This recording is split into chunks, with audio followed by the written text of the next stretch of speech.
Really? I actually like old toys. I like just to collect them, and I thought, well, I'd buy it for my son, who is now 14, and at the time he was only 3.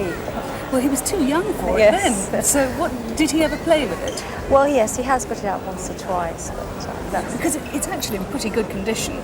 It doesn't seem to have suffered too much from knocks and bangs, which is good, and you've got a lot of the sections of track there.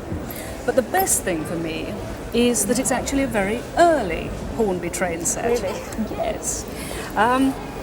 I suppose the majority that we see on the road shows tend to be the ones from the late 1920s and the 30s, and even some produced post-war.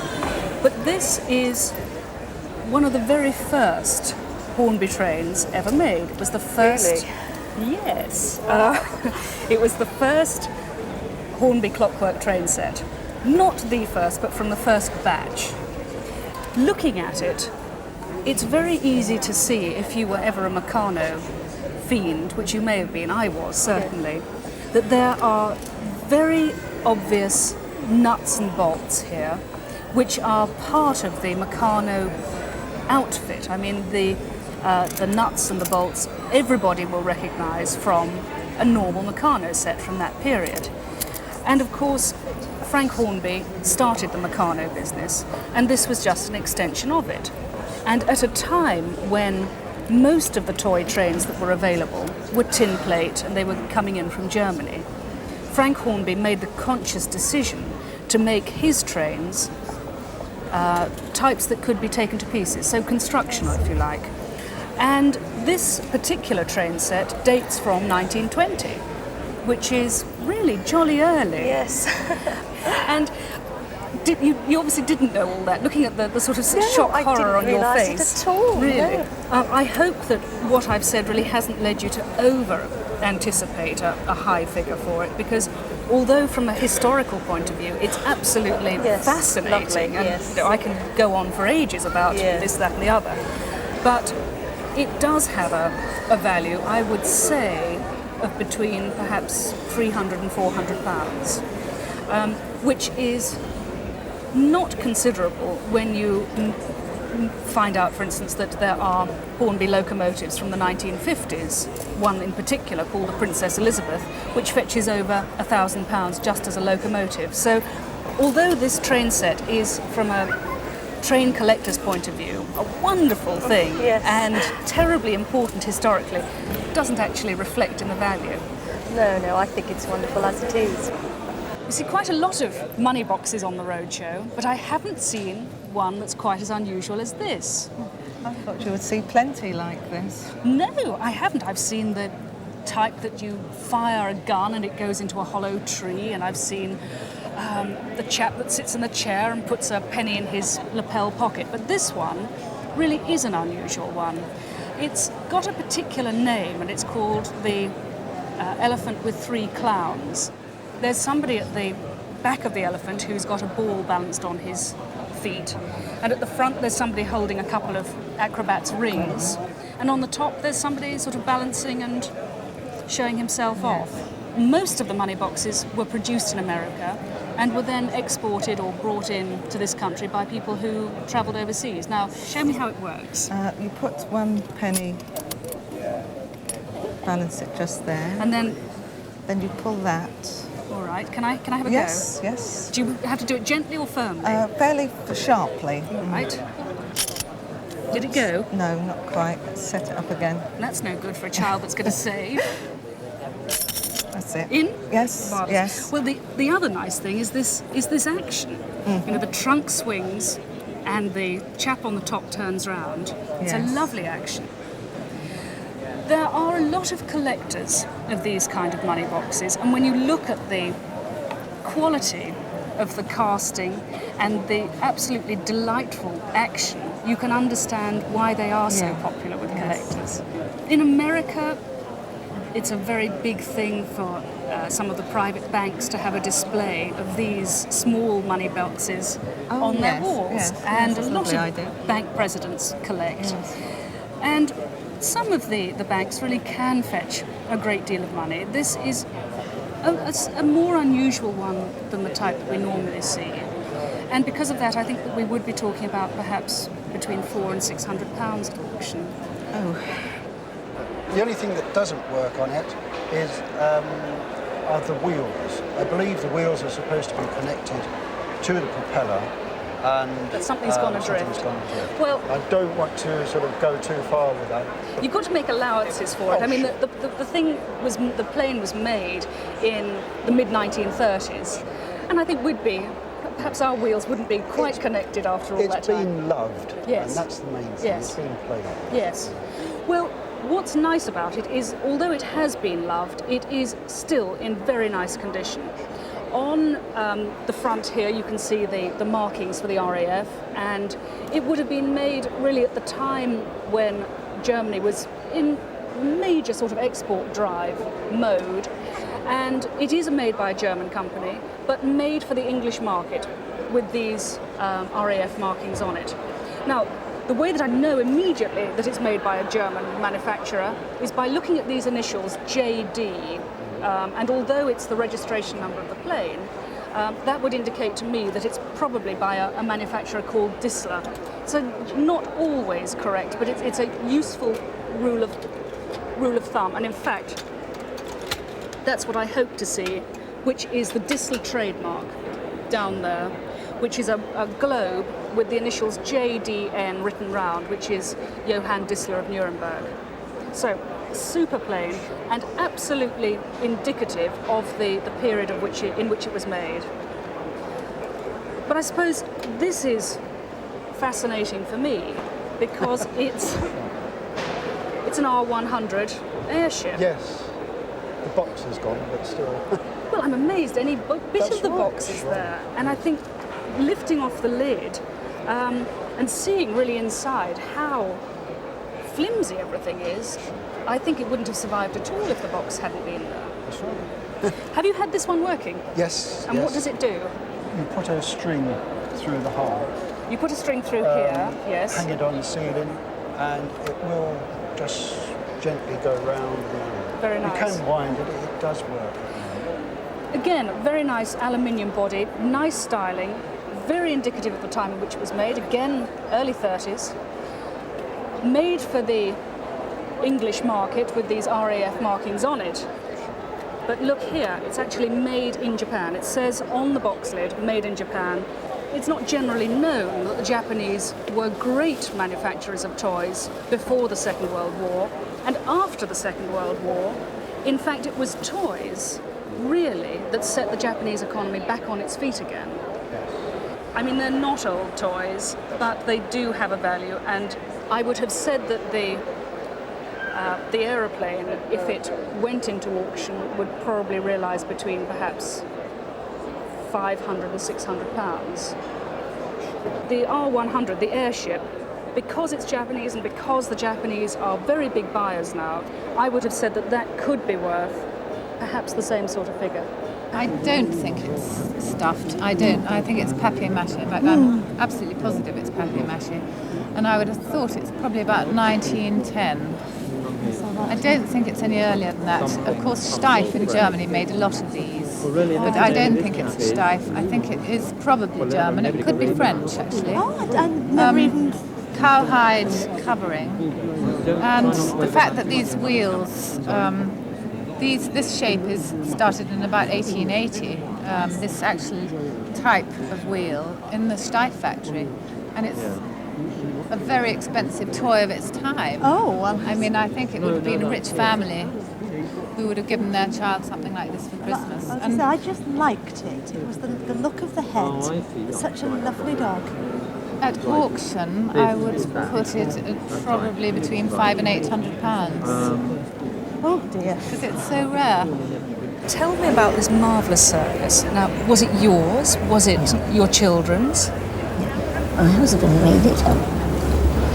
He had a collection of animals, so he decided to make the proper circus. And was he particularly interested in circuses? Oh, he was always interested in circus. As a tiny boy, he used to peep under the canvas when the circus was in town. Well, I can see that his love of the circus has transformed itself into this marvellous layout. And on the whole, what we're looking at are lead circus figures. Now this Yes. this board obviously didn't come with the circus. Did he No. make that? Yes, oh yes. And what about this marvellous arrangement here of the striped awnings? All that was below the tent. You So know, there's the a tent that goes on top? on top, yes. Oh, I must have a look at that afterwards. So this is just the inner circle, if you like. And what is incredible is the fact that it's in such good condition. Now, your children must have been very careful with it when they played with it. Yes, they had to be. I can imagine. They were obviously closely supervised, were Yes, yes, they were. they? Well, let me have a look at some of these acts in isolation. At the front there's a kangaroo boxing with a clown, I can see. Yes. And then there are these marvellous acrobats Yes. standing on their hands on the back of the chairs. And I think the thing that I like best is what we've got in the middle here, which is this wonderful high wire act with a lady on the trapeze underneath and the clown on top holding an umbrella. Now, it looks to me as if these come from a variety of different makers. Certainly, the high wire act is Britain's, because I can see here there's the original box. It says the flying trapeze. But that's very nice with the original label on it. But there's another make which is particularly known for some of its circus figures, and that's a make called Charbon's. And quite a lot of the other figures here are by that particular make. I suppose that this piece here really must be the most exciting. Not only does it look the most interesting, it actually is the most interesting. Yes. Collectors are fascinated by that particular toy, and that on its own would be worth perhaps a couple of £100. Would it? Yes, it would, in that sort of condition, just that one piece. And in That's fact, surprising. but overall, I mean, the fact that you've got so many of these different acts and that they're on the whole, very good condition, I think that one has to be looking at perhaps 800 or perhaps as much as £1,000 for everything For that the you have whole here. thing. So I think you did very well not to let your children wreck it. Yeah. This is your entire collection, is it? Or is this just a bit It's of a it? bit of it, yeah. Well, I'm amazed. When did you start? My parents started me off years ago before I was born. And which was the first car that you actually went out and bought, or which was the earliest recollection that you have here of all the cars? I'm not really sure, to tell you the truth. It's probably these two. Yes, I mean they look very sort of bright and flashy, and they're everything that a toy car ought to be. But in fact, the most interesting one is this one, which is a little dinky toy made between about 1936 and 1938. And what's interesting about it is the fact that at the front it's got the radiator is actually a piece of tin plate, yeah. which has been put on. I suppose really next in date order we're going to be looking at something like that, which is a Triang Minic toy, another English toy, and that is, I think that's a German, isn't it? Yeah, I think it's a shoe. Yeah, it's a shoe case. That's It's the another same as shoe these case. ones. So these three here are the English contenders, Yeah. and all roughly the same date. It's between 1930 and 1940. The Schuko cars were different in that they were made of tin plate rather than being die cast, which is what the dinky toys were. Yeah. And they came in all sorts of shapes and sizes. Now, this one is interesting because this was voice activated. And have you got the key to this? Does it still work? I haven't got the key with me, I'm afraid. No, Not it to does worry. work. Yeah, they all work. And what you have to do, you shout at it, don't you? And it stops, and That's then you it, yeah. shout at it again, and it goes. goes. And that's all done through the grill at the top. So I suppose you must have quite a sort of heavy sort of Yeah. shout. And then off it goes. And underneath, there's the very nice detail of the engine. This Schuko car, well, in fact, they're both very similar, aren't they? I like this one particularly because it's got a gear lever and you've actually got forward and reverse gears. Did you used to play with this? I mean, you say... No. So when you first got these, even as a child, you knew that you weren't supposed to play with them? Well, they were bought for me and they was put in a display cabinet. And you weren't ever tempted? No. So what did you play with? Well, my parents bought me ordinary modern cars to play with. So that's a nice little group of cars. And the value of those are going to be really quite surprising. I suppose that everybody knows that early dinky toys are valuable. Yeah. And that particular toy in that sort of condition would be talking about perhaps £250 to £300, which I guess is, I hope it's more than either you or your parents paid for it. But I think that what's more surprising to people these days is the value on these later tin plate cars, because there are a lot of people now who collect just Schuko cars in the way that they used to collect just dinkies. And these two rather larger cars, I wouldn't be at all surprised to see those at £150 or £180 a piece. And the voice command car, perhaps £100, and so on. Now, you sent us a lovely letter, and it says, my mum said I should send these photographs to you of my bedroom furniture. My grandma bought this for me about 6 years ago, just before she died.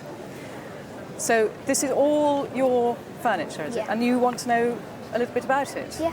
Do you use it? Do you have it all in your bedroom? No, well, I have the bookcase in my bedroom. That's usually with all my Beanos and books on. Oh, wonderful. And I used to have this in my bedroom, but it's got too big. Ah, you got too big for it? No, it's wet. It's very, very huge. Right. I see. And do you like it? Yeah.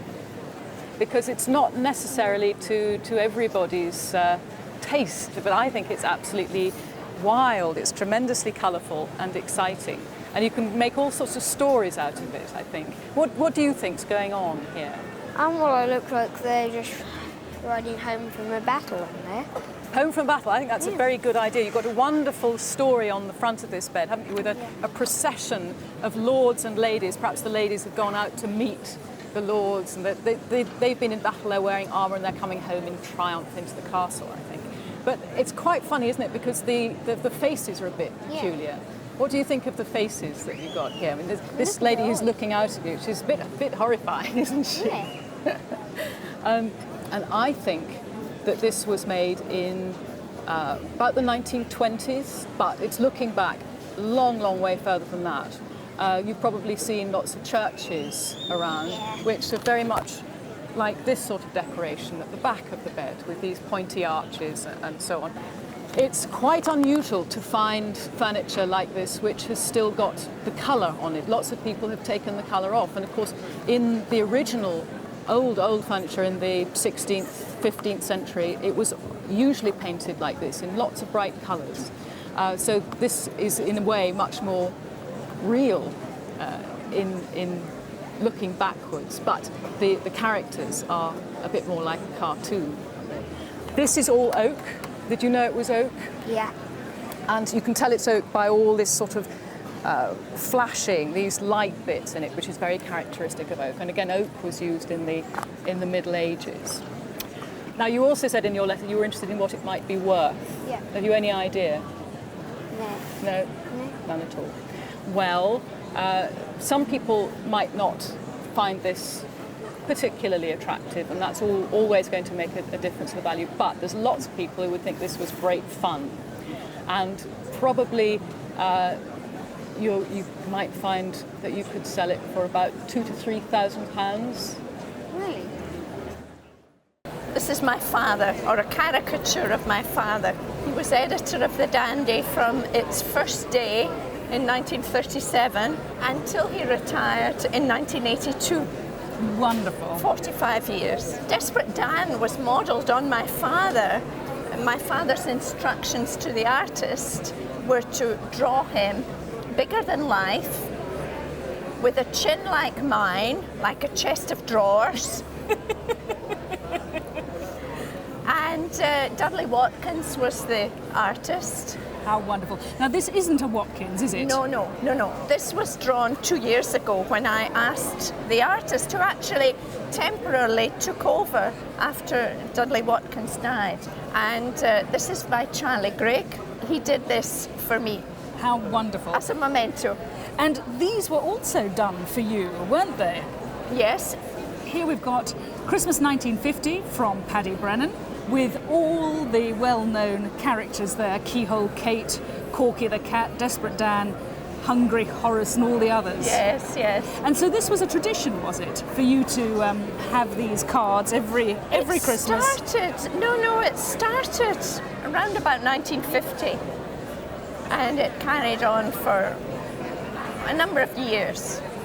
Now this is 1954. Were you a teenager at that point? Yes. So this is modelled on your antics. Yes. Listening to Frankie Lane. Although I was never so glamorous. Now this one, tell me about this one. This looks terribly politically incorrect. Christmas dinner in surgery, a nice bit of leg for matron. Now, what's this about? That's 58? 58, yes. I started medical school in 1957. I think I started doing anatomy about that time, you see. And I see what you've got to drink is a decanter of Group A blood. Wonderful. Now, of course, the connection with Dandy goes further than just yourself, because the local firm in Dundee, DC Thompson, they were the publishers of Dandy and Beano and all sorts of other children's comics, weren't they? Mm-hmm. What was its circulation in its heyday? In 1950, there were quite a number of weeks that the circulation was over 2 million. Quite extraordinary. The artwork for Dandy comes up for sale very, very seldom, because most of it, of course, is held in the archives of DC Thompson. So to have this very special group drawn by some of the best names in the cartoon world and also featuring some of the most important comic characters makes them financially quite interesting too. I would have thought that each card is going to be worth upwards from £150.